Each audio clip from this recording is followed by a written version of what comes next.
Assalamualaikum warahmatullahi wabarakatuh.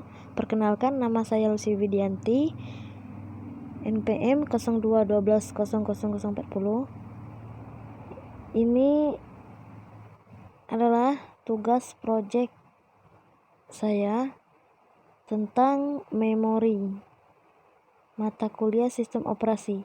Nah, di sini saya akan mempresentasikan manajemen memori. Yang satu, konsep dari memori. Konsep yaitu ada bagian-bagiannya, yaitu konsep binding, dynamic loading, dynamic linking, dan yang terakhir overlay. Yang kedua, ruang alamat, logika, dan fisik. Yang ketiga, sweeping. Yang keempat, penggalokasian berurutan. Yang kelima, penggalokasian tidak berurutan. Dan selanjutnya, konsep dasar dari manajemen memori yaitu memori sebagai tempat penyimpanan instruksi atau data dari program. Yang kedua, memori adalah pusat kegiatan pada sebuah komputer karena setiap proses yang akan dijalankan harus melalui memori terlebih dahulu. Nah, dan untuk dapat dieksekusi, program harus dibawa ke memori dan menjadi suatu proses. Nah, yaitu manajemen memorinya itu bisa seperti melacak pemakaian dan memilih program mana yang akan di-load ke memori. Terus alokasi dan dealokasi memori fisik untuk program atau proses-proses dalam menggunakan address space-nya. Nah, dan tugas sistem operasi itu mengatur peletakan banyak proses pada suatu memori. Memori harus dapat digunakan untuk baik, dapat membuat banyak proses dalam suatu waktu. Dan ini konsep binding. Sebelum dieksekusi, program berada di dalam disk, dan saat dieksekusi program tersebut perlu berada pada suatu lokasi dalam memori fisik. Dan address binding adalah cara instruksi dan data yang berada di disk sebagai file executable dipetakan ke alamat memori. Dan alamat atau disebut address pada source program umumnya merupakan alamat simbolik. Dan konsep bindingnya ini adalah tabelnya ini program berlangsung dalam 3 tahap yang berbeda, yaitu kompilasi, load, atau eksekusi dari suatu program. Ini bisa kita lihat isiannya dan bagaimana sistem operasi menempatkan program di memori. Nah, ini kompilasi dan linking atau bisa diterjemahkan semua simbol atau data berdasarkan alamat acuan absolut. Dan proses relokasi, proses mapping program atau lokasi memori. Dan dynamic loading yaitu dengan dynamic loading suatu routine tidak di-load sampai dipanggil. Semua routine disimpan pada disk sebagai format reloadable load. Dan ini mekanisme dasar program utama di load, dan bila suatu route perlu memanggil load yang lain. Dan ini kelanjutannya, dynamic linking ditundas hingga waktu eksekusi. Program user tidak perlu menduplikasi sistem library, yaitu sistem library dipakai bersama, mengurangi pemakaian space dan contoh dan lain-lainnya. Ini masih ada lagi dynamic linkingnya. ini membutuhkan beberapa dukungan dari OS. Misal, bila proses-proses di memori utama saling diproteksi, maka SO melakukan pengecekan apakah rutin yang diminta berada di luar alamat. Dan selanjutnya itu file dinamis leaking berekstensi dan lain-lain SCS DRP. Nah, ini overlay-nya hanya instruksi dan data yang diperlukan. Overlay yang diperlukan, overlay yang tidak membutuhkan dukungan khusus dari SO.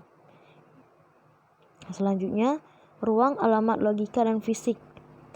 Nah, alamat logika adalah alamat yang digenerate oleh CPU, disebut juga alamat virtual. Alamat fisik adalah alamat yang berada di memori. Dan perlu ada penerjemah translasi dari alamat logika ke alamat fisik. MMU singkatan dari Memory Management Unit adalah perangkat keras yang memetakan alamat logika ke alamat fisik.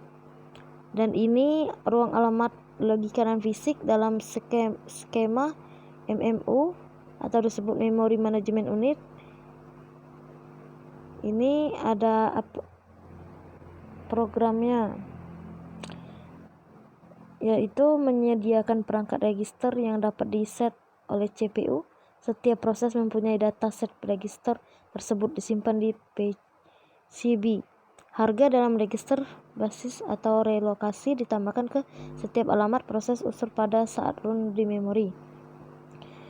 Dan program-program user hanya berurusan dengan alamat logika saja. Nah, dan selanjutnya ini sweeping.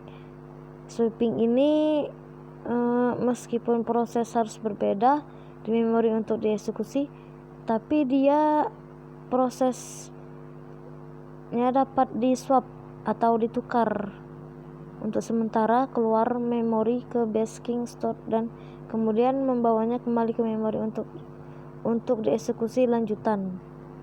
Dan penukaran dapat terjadi pada lingkungan dengan multiprogramming dengan penjadwalan CPU round robin atau priority. Selanjutnya ini adalah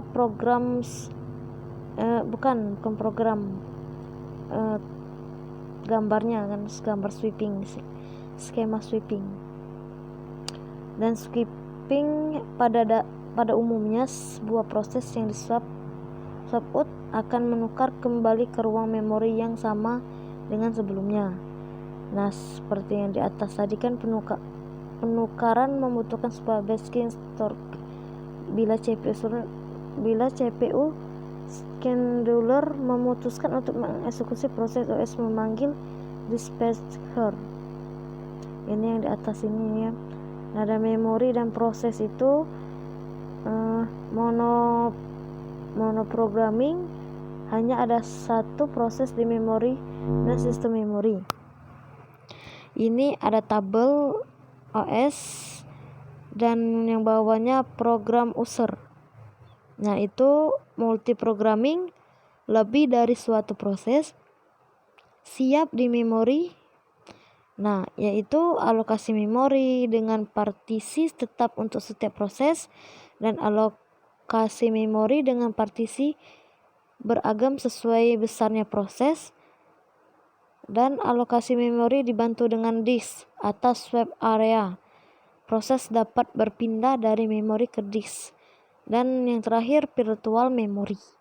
Dan pengalokasian memorinya itu ada dari salah satu bertanggung jawab dari sistem operasi adalah mengontrol akses ke semua daya sistem. Dan yang pengalokasian memori dibagi dua tipe, yaitu pengalokasian berurutan atau contiguous allocation, dan pengalokasian tidak berurutan itu non contiguous allocation. Nah, yang selanjutnya contiguous allocation itu pada multiprogramming memori untuk harus mengalokasikan tempat untuk sistem operasi dan beberapa unsur proses. Dan memori dibagi menjadi dua partisi, yaitu untuk OS yang resident untuk proses user, dan ada dua tipe contiguous allocation, yaitu single partition, multiple partition. Nah, dan yang selanjutnya ini contiguous allocation itu seperti di gambar ini ya, yang ini. Nah, single partition itu pada seksama diasumsikan OS ditempatkan di memori rendah, sedangkan prosesi dapat dilakukan dengan menggunakan resolusi dan resolusi limit. Dan begitulah penjelasannya. Dan selanjutnya contiguous allocation, multiple partition itu ruang kosong atau blok memori yang tersedia, ruang kosong dengan berbagai ukuran tersebar pada memori, dan proses akan dialokasikan memori pada ruang kosong yang cukup besar untuk ditempatinya.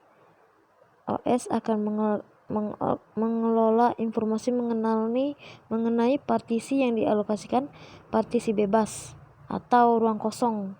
Nah, ini contoh multi allocation-nya. Dan selanjutnya ini sama saja. Multi partition ini banyak, dan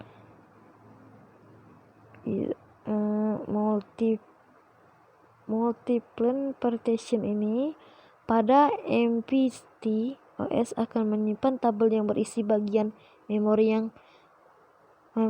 yang tersedia dan yang digunakan. Nah, ini ada contoh dari multiple partition. Diasumsikan tersedia memori 2560 KB, dan untuk OS 400 KB, sisa 2160 KB digunakan untuk user proses.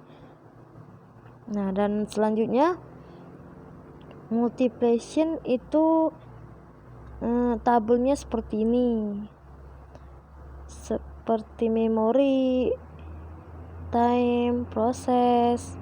Dan selanjutnya ini multiplication itu menggunakan MPT, terdapat beberapa kali hole untuk ukuran berbeda. Nah, ini adalah tabelnya. Tabel di antara algoritma di atas, first fit dan best fit lebih baik dibandingkan worst fit dalam hal menurunkan waktu dan utilitas penyimpanan. Nah, ini contiguous allocation system body. Ini non-contiguous allocation, pagging. Nah, pagging adalah solusi untuk permasalahan fragmentasi eksternal. Memori fisik dibagi ke dalam blok-blok ukuran tetap yang disebut frame. Nah, ini banyak ya. Ini tabel-tabelnya, ini tabel-tabel dari non-contiguous allocation pagging. Nah, inilah ada juga non-contiguous allocation segmentasi dan non-contiguous allocation segmentasi. Ini beda ya, yang segmentasinya isinya itu, segmentasi adalah skema pengaturan memori yang mendukung user untuk melihat memori tersebut. Tiap segmen memiliki nama dan pandangan user mengenai memori, sedangkan segmen dukungan dari hardware pemetaan ke alamat fisik dengan menggunakan tabel segmen, masing-masing berisi base dan limit. Nah, dan inilah perbedaannya. Inilah presentasi dari saya. Apabila ada kata yang salah, saya minta maaf, dan ada kata yang ada yang salah dari penjelasan ini, saya akhiri. Wassalamualaikum warahmatullahi wabarakatuh.